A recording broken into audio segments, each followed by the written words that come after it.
السلام علیکم۔ داستان عرب کا ہم 33واں حصہ شروع کرتے ہیں۔ پچھلے حصے میں ہم نے سنا کہ معراج پر حضور صلی اللہ علیہ وسلم کیسے گئے جبرائیل علیہ السلام کے ساتھ، اور انہوں نے وہاں جنت دوزخ سب کیسے دیکھا اور اس کا بیان کیا۔ اب ہم آگے کا قصہ سنتے ہیں کہ 5 وقت کی نماز کیسے فرض ہوئی مسلمانوں پر۔ پھر میں نے واپسی کی اجازت چاہی۔ اجازت ملنے پر واپس ہوا۔ واپس لوٹ کر سدرۃ المنتہا کے پاس آیا۔ حضرت جبرائیل علیہ السلام میرے انتظار میں کھڑے تھے۔ انہوں نے مجھے دیکھتے ہی مارے خوشی کے کہا، مبارک ہو۔ اب میں ان کے ساتھ واپس لوٹا۔ تھوڑی دور چلا تھا کہ ایک غضبناک چہرے والا شخص سخت مزاج فرشتہ ملا۔ اگرچہ اس نے میری تعظیم کی، پر اس کی پیشانی کا بل نہ گیا اور اس کی ہر ادا سے سنگ دلی ٹپکتی تھی۔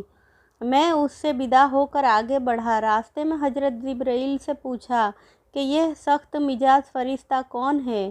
یہ عزرائیل ہے، موت کا فرشتہ، حضرت جبرائیل نے بتایا۔ میں نے حضرت جبرائیل سے کہا، مجھے اس سے کچھ کہنا ہے، آؤ اس کے پاس چلے۔ حضرت جبرائیل مجھے ملک الموت کے پاس واپس لے گئے۔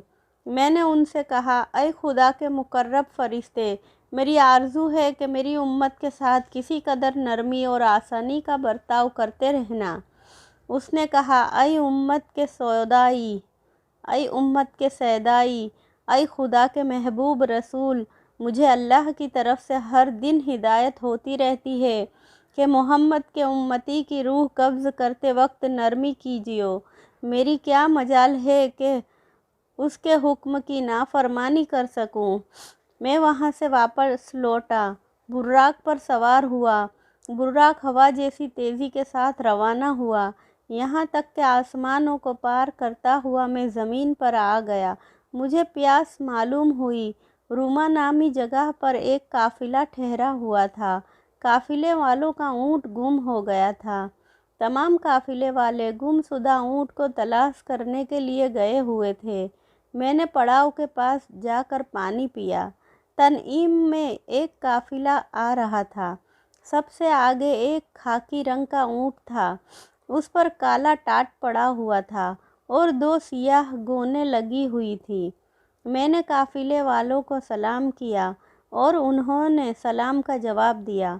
براق ہوا جیسی تیزی سے دوڑ رہا تھا، یہاں تک کہ مکہ آ گیا۔ صفا اور مروہ کے درمیان آ کر براق رک گیا۔ میں اتر کر اپنی خوابگاہ میں آیا۔ عجیب بات یہ دیکھی کہ زنجیر پہلے ہی کی طرح حرکت میں تھی اور بستر گرم تھا۔ مجھے سخت حیرت ہوئی کہ کتنی جلدی میں مکہ معظمہ سے بیت المقدس اور وہاں سے آسمان کے اوپر آسمانوں سے عرش معلیٰ پر سے ہی آیا۔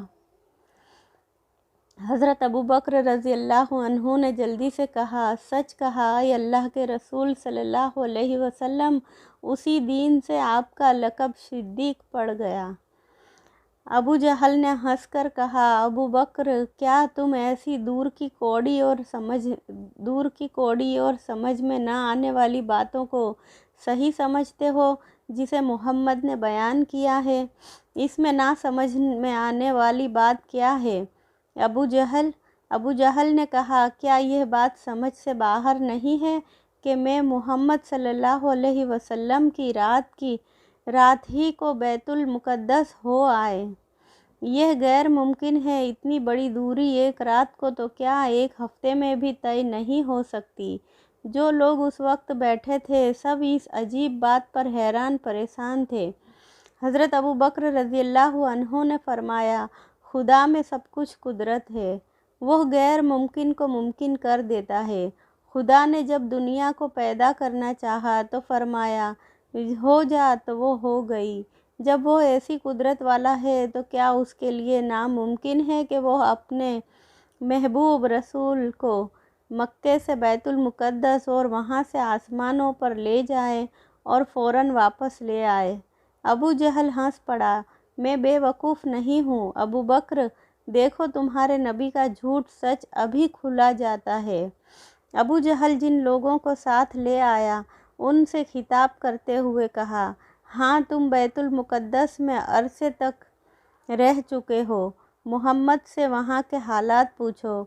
उन लोगों ने बारी बारी से पूछना शुरू किया।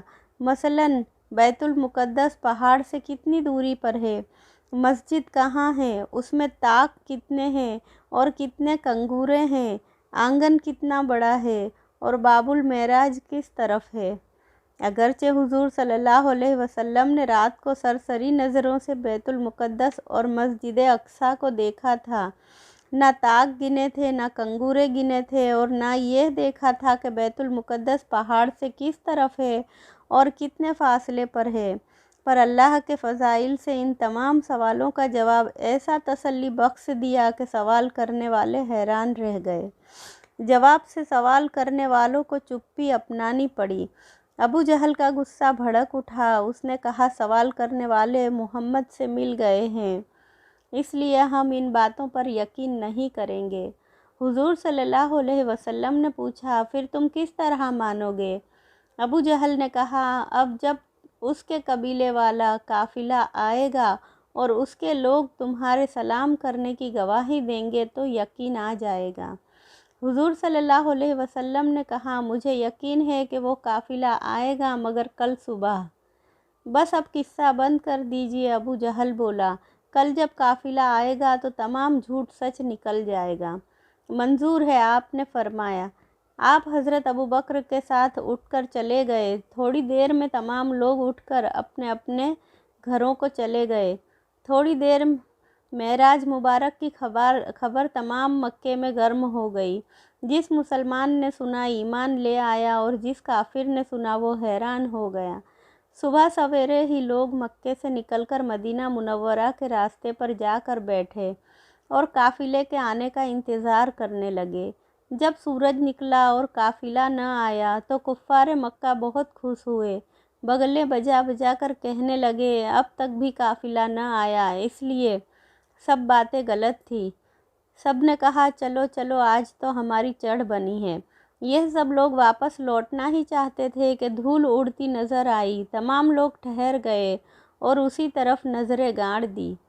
थोड़ी देर में काफिले के ऊँट नज़र आने लगे। सब ने देखा कि काफिले के आगे एक खाकी रंग का ऊँट है जिस पर काला टाट पड़ा हुआ है और उसके दोनों तरफ काली गोंदें लदी हुई है। जब काफिला बराबर में आ गया तो अबू जहल ने काफिले के सरदार से पूछा कि मोहम्मद सल्लल्लाहु अलैहि वसल्लम कल रात तुम्हारे काफिले के पास से गुजरे थे? जवाब दिया, हाँ गुजरे थे। अजीब मरकब अजीब सवारी पर सवार थे और बहुत तेज़ आ रहे थे। उन्होंने सलाम किया।